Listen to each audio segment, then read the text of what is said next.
ईसा मसीह की वंशावली। इज़राइल राष्ट्र में वंशावली का महत्व। वह राष्ट्र जिसने यीशु मसीह को जन्म दिया। वे ऐतिहासिक रिकॉर्ड थे जो एक नागरिक के वंश, व्यवसाय, स्थिति और भूमि अधिकारों को साबित करते थे। क्योंकि वे बहुत महत्व के दस्तावेज थे, उन्हें सर्वोच्च अधिकारियों, महासभा द्वारा मान्य और रखा गया था। याजक पद के लिए एक उम्मीदवार को हारून के पहले याजक के पास वापस जाकर अपनी वंशावली साबित करनी थी। यीशु का वंशावली अभिलेख कई कारणों से महत्वपूर्ण था और है। 1. यीशु मसीहा की उत्पत्ति को प्रमाणित करें। 2. भगवान की भविष्यवाणी का प्रदर्शन करें। 3. भगवान की कृपा प्रकट करें। यीशु मसीह की उत्पत्ति मैथ्यू 1:1-17। यह उसे मसीहा के रूप में प्रस्तुत करता है और इसलिए प्रदर्शित करता है कि वो दाऊद का पुत्र है। 1. इब्राहिम के पुत्र दाऊद के पुत्र यीशु मसीह की वंशावली की पुस्तक।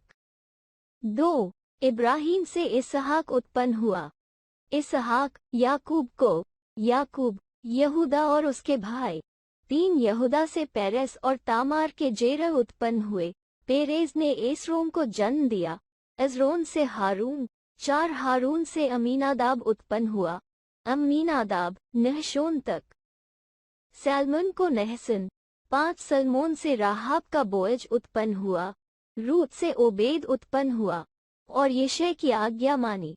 6. यिशै से राजा दाऊद उत्पन्न हुआ और सुलेमान के लिए दाऊद राजा, जिसकी पत्नी ऊरिय्याह थी।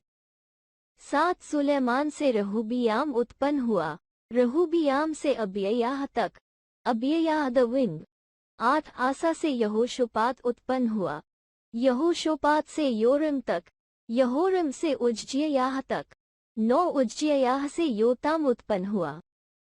योताम आहाज हिजकियाह को। 10. हिजकियाह से मनश्शे उत्पन्न हुआ। मनश्शे से आमोन तक। आमोन योशियाह को। 11. योशियाह से यकोन्याह और उसके भाई बाबुल में बंधुआई के समय उत्पन्न हुए।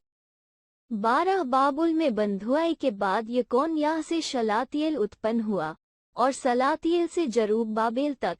13. जरूब्बाबेल से अबीउद उत्पन्न हुआ। अबीउद से एलयाकीम अजोर। 14. अजोर से सदोक उत्पन्न हुआ। सदोक अचिम को। Akeem Eliud. 15. एलीहूद से एलियाजा उत्पन्न हुआ। एलियाजा मत्थन याकूब को। 16. और याकूब से मरियम का पति यूसुफ उत्पन्न हुआ, जिससे यीशु उत्पन्न हुआ, जो मसीह कहलाता है। 17. इस प्रकार इब्राहिम से लेकर दाऊद तक सबकी कुल 14 पीढ़ी हुई। दाऊद से लेकर बाबुल की बंधुआई तक 14 और बाबुल की बंधुआई से लेकर मसीह तक 14। यीशु मसीह की उत्पत्ति लूका 3:23-38। यह उसे पूर्ण मनुष्य के रूप में प्रस्तुत करता है और इसलिए प्रदर्शित करता है कि वह परमेश्वर का पुत्र है। 23. जब यीशु ने अपनी सेवकाई आरंभ की तब वह लगभग 30 वर्ष का था। जैसा कि दावा किया गया था, वह एली का पुत्र, यूसुफ का पुत्र था। 24. मत्तत का पुत्र एली, लेवी का पुत्र मत्तत, मल्की का पुत्र लेवी, यह यूसुफ का पुत्र याने का पुत्र था। 25. मत्तत्याह का पुत्र यूसुफ, आमोस का पुत्र मत्तत्याह, नहूम का पुत्र आमोस, यह एसली का पुत्र, यह नागे का पुत्र था। 26. मात का पुत्र नागे, मत्तत्याह का पुत्र मात, शमी का पुत्र मत्तत्याह, यह योदा का पुत्र यूसुफ का पुत्र था। 27. योहानान का पुत्र यहूदा, रेशा का पुत्र योहानान, जरूब्बाबेल का पुत्र रेशा और नेरी के पुत्र शालतियेल का पुत्र। 28. मेल्की का पुत्र नेरी, अदी का पुत्र मल्की, कोशान का पुत्र अदी, यह एर के पुत्र एलमादान में से एक।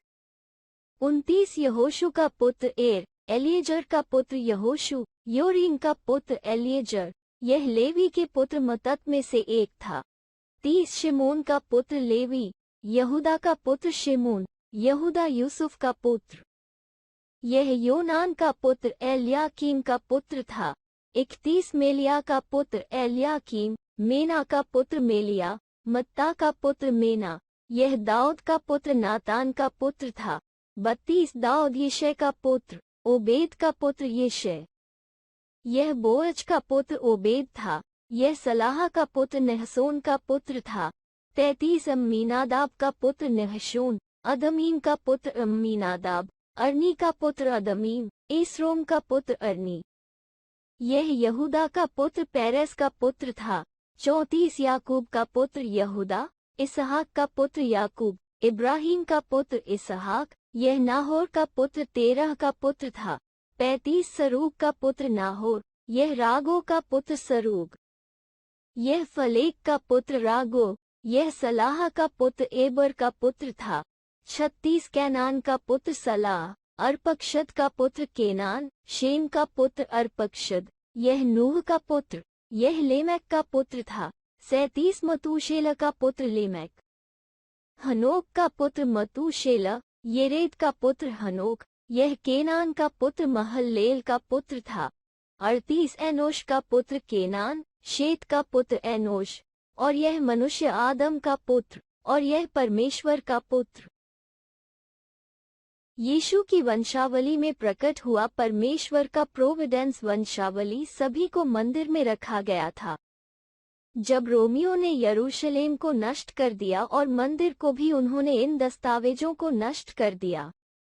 अब कोई और उसके वंश को दाऊद के सिंहासन पर दावा करने के लिए सिद्ध नहीं कर सकता। हालांकि उसके सच्चे उत्तराधिकारी की वंशावली बरकरार है। क्या कोई अब भी शिकायत कर सकता है?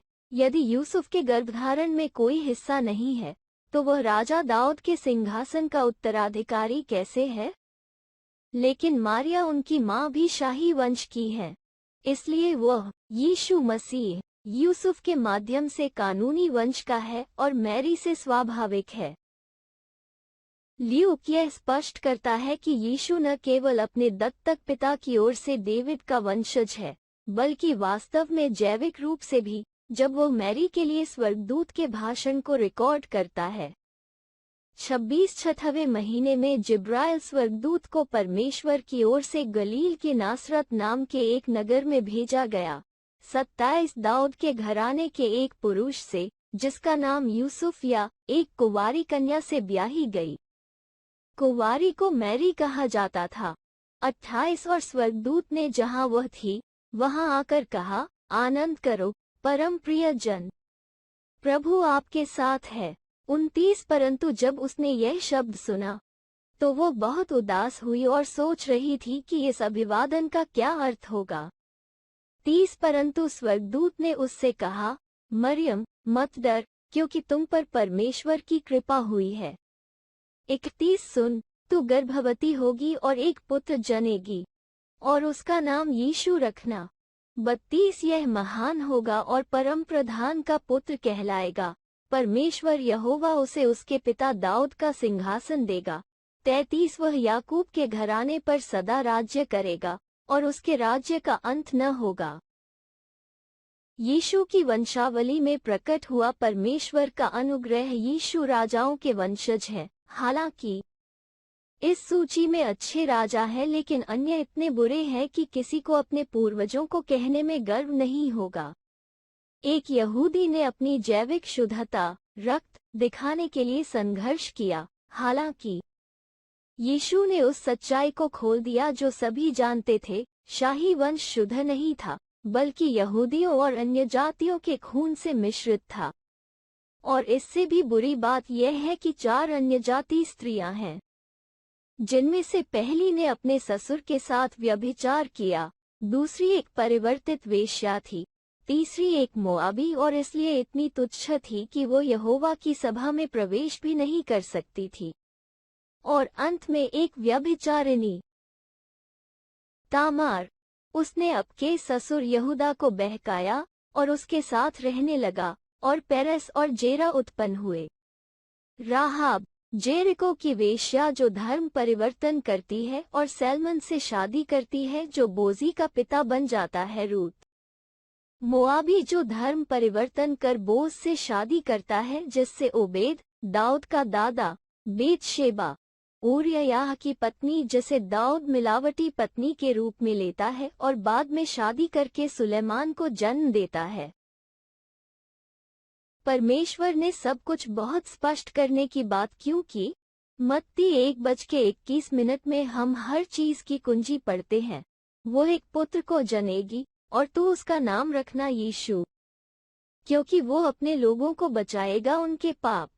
यीशु अपने पूर्वजों से शर्मिंदा नहीं है, वो उन्हें शामिल करता है और उन्हें क्षमा करता है। यीशु अपने पूर्वजों की स्तुति करने नहीं, बल्कि उनके लिए मरने के लिए आए थे। यीशु मसीह का वंश वृक्ष अभी भी लिखा जा रहा है। आपके वंशज अभी भी हर दिन आपके पेड़ में जोड़े जाते हैं। उनकी वंशावली को the Lamb's Book of Life कहा जाता है। इससे कोई फर्क नहीं पड़ता कि आप कौन हैं या आपने अतीत में क्या किया है। वो दिन आएगा जब यीशु मसीह पुस्तक खोलेंगे और आपके वंशवृक्ष को अंतिम रूप देंगे। सबसे महत्वपूर्ण बात यह है कि आप और मैं अनुग्रह से परमेश्वर के परिवार के इस वंशवृक्ष के सदस्य बन जाते हैं।